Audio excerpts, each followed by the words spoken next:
मुंबईमध्ये मराठी हे राजकारण 1966 साली सुरू झालं. पॉलिटिक्सच्या नादाला लागत राहिलो तर जो विकास होतोय त्या विकासामध्ये आपण परत एकदा मागे पडू. जर तुम्ही आता ही जर संधी गमावला तर मला असं वाटतं तुम्ही महाराष्ट्राच्या विकासातली खूप मोठी संधी तुम्ही गमावणार आहात.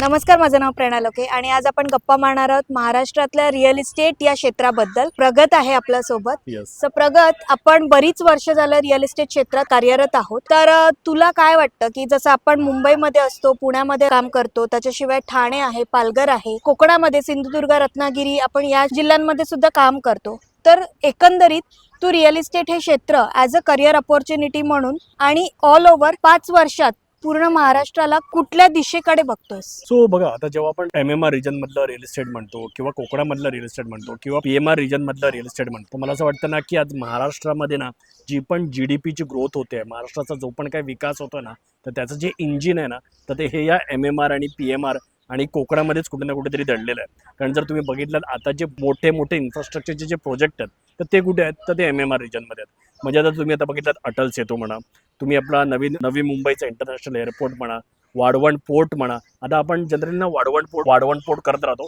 कारण आता बहुतेक पॉलिटिशियन्स म्हणा किंवा देवेंद्र फडणवीस जी म्हणा, हे नेहमी ना वाढवण पोर्टबद्दल बोलत राहतात. पण त्याचबरोबर ना आपण दिघी पोर्टचा कधी विचारत नाही करत. कारण हा दिघी पोर्ट पण जर तुम्ही आज गुगलवरती टाकलात तर दिघी अदानी पोर्ट असा येतो आणि हा पण एक एवढा मोठा पोर्ट म्हणून डेव्हलप होतोय.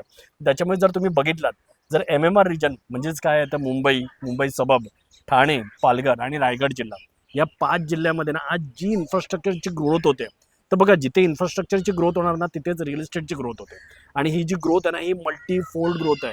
म्हणजे आज जर भारताला जर 2047 पर्यंत विकसित भारत बनायचा आहे तर कुठे ना कुठे तरी ना त्यावेळी जर आपण 30 ट्रिलियन इकॉनॉमी असू तर त्याच्यामधले 5 ते 7 ट्रिलियन इकॉनॉमी आहे ना, ही एक्सपेक्टेड आहे की MMR आणि PMR रिजनमधूनच येणार आहे. आता बघा, MMR रिजनची तर ग्रोथ होतच आहे, त्याचबरोबर पुण्याला रिंग रोड मिळतोय, पुण्यामध्ये पण इंटरनॅशनल एअरपोर्ट म्हणजे अजून एक एअरपोर्ट मोठा डेव्हलप करण्याचा प्लॅन चाललाय.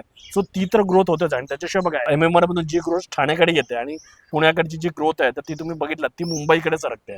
आणि याच्यामध्येच तुम्ही जर बघितलात तर मिसिंग लिंकचा प्रोजेक्ट पण येतोय. त्याच्यामुळे मुंबई आणि पुणे याच्यातलं अंतर पण आहे तर ते पण जवळ येणार आहे. तर त्याच्यामुळे एवढी इन्फ्रास्ट्रक्चर ग्रोथ आहे ना, त्याच्यामुळे या भागामध्ये जर तुम्ही रिअल इस्टेट क्षेत्राशी कोणत्याही पद्धतीने कनेक्टेड आहात तर मला असं वाटतं की तुमचं फ्युचर खूप ब्राईट आहे. आणि मला तर वाटतं, मी तर प्रत्येक मराठी माणसाला सांगेल की ना हे सगळे हेवे दावे, जमनी, पॉलिटिक्स हे सगळं बाजूला ठेवा. ओके, बघा देश कुठे चाललाय, जग कुठे चाललंय, मुंबई कुठे चालली आहे, MMR कुठे चाललंय, PMR कुठे चाललंय, याची दिशा ओळखा. जर आपण याची दिशा नाही ओळखली आणि जर आपण या पॉलिटिक्सच्या नादाला लागत राहिलो तर जो विकास होतोय त्या विकासामध्ये आपण परत एकदा मागे पडू. कारण बघा, मुंबईमध्ये मराठी हे राजकारण 1966 साली सुरू झालंय. माननीय बाळासाहेब ठाकरेंनी जेव्हा शिवसेनेची स्थापना केली, पण एवढे प्रयत्न करून सुद्धा आज परिस्थिती काय 2025 साली, तर मुंबईमधून मराठी टक्का हा दिवसेंदिवस कमीच होत आलेला आहे. आज तो किती उरलाय हे पण कळत नाहीये. तर अशा वेळी काय आहे बघा, पॉलिटिकल पार्टीज आपलं काम करत राहतील, तुम्हाला ज्यांना वोट करायचं त्यांना वोट करा. पण याच्यामध्ये जर तुम्हाला मुंबईमध्ये किंवा MMR रिजनमध्ये उद्या टिकून राहायचं तर तुम्हाला उद्या बिझनेसमध्ये आलंच पाहिजे, किंवा तुम्हाला ना कुठे ना कुठेतरी ही जी ग्रोथ होते त्याच्याशी तुम्ही कनेक्टेड राहायला पाहिजे, तरच तुमची पर्सनल ग्रोथ होणार आहे. तर हे आपण आधी समजून घेणं खूप आवश्यक आहे. ओके, आणि तर समजा जसं तुम्हाला म्हटलं की हे MMR रिजनचं झालं, PMR रिजनचं झालं, आता रत्नागिरी आणि सिंधुदुर्ग, आता महाराष्ट्राला बीच आहे कुठे? तर बघा, जसं मी तुम्हाला म्हटलं, MMR हे मोस्टली एक अर्बन सेंटर म्हणून डेव्हलप होतं. रायगडमध्ये जसं म्हटलं की दिघी पोर्ट येतोय, रायगडमध्येच पनवेल सारखं मोठं शहर निर्माण होत आहे. आणि त्याचबरोबर इकडे पालघरमध्ये वाढवण पोर्ट येतोय. म्हणजे हा जो पट्टा आहे याच्यामध्ये हेवीली अर्बनायझेशन होईल, किंवा त्याचबरोबर इथे काय होणार आहे तर इंडस्ट्रियलायझेशन होणार आहे. तर मोठमोठ्या प्रमाणात वेगवेगळ्या प्रकारचे इंडस्ट्रीज येतील इथे. तर त्याच्यामुळे होणार काय की रत्नागिरी आणि सिंधुदुर्ग हे 2च जिल्हे राहिले जिथे बीच आहे. आता जिथे बीच आहे तर तिथे ऑब्व्हियसली टुरिझम वाढणार किंवा लोक तिथे राहणं प्रिफर करणार. ओके, आता कसं आहे की जे MMR PMR रिजनमध्ये लोक आहेत, आता MMR रिजन मधली जी लोक आहेत, मेजरली जी कोकणी लोक आहेत, तर ती आली कुठून आहेत, तर ती रत्नागिरी आणि सिंधुदुर्ग किंवा ती रायगडमधून आली. आता PMR रिजन मधली पण लोक आहेत ती मेजरली म्हणजे ऑल ओव्हर महाराष्ट्रातून आलेली आहेत. पुणे हे म्हणजे विद्येचं माहेरघर आहे, तसं मला असं वाटतं ते अनऑफिशियल कॅपिटल पण झालेलं आहे. कारण MMR रिजन मध्ये होतं काय की ऑल ओव्हर भारतातून लोक येतात, पण PMR रिजन मध्ये होतं काय की ऑल ओव्हर महाराष्ट्रातून लोक, यांचा पहिला प्रेफरन्स पुणे होतो.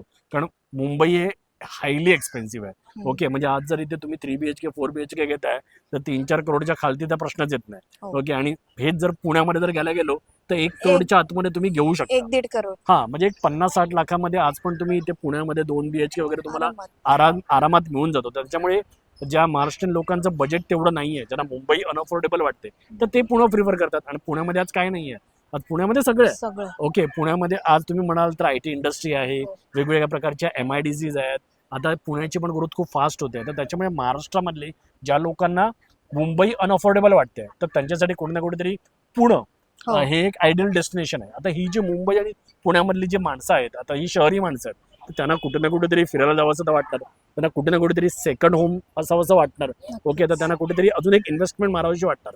मग आता याच्या वेळी आयडियल डेस्टिनेशन काय होते, तर आयडियल डेस्टिनेशन जवळपासच्या डेस्टिनेशन्स आहेत. आता इतर मे बी ज्यांना थंड हवेचं ठिकाण आवडतं, ज्यांना माउंटन्स आवडतात, तर ते महाबळेश्वर, पंचगणी इथे जाऊन स्टे करू शकतात. ओके, पण जे साताऱ्यावरून आले आहेत, कोल्हापूरवरून आले आहेत किंवा भूभागातून आले आहेत, तर त्यांना महाबळेश्वर पंचगणी जवळ अप्रूप नसणार. बरोबर. तर त्यांना अप्रूप का असणार, तर समुद्राचा.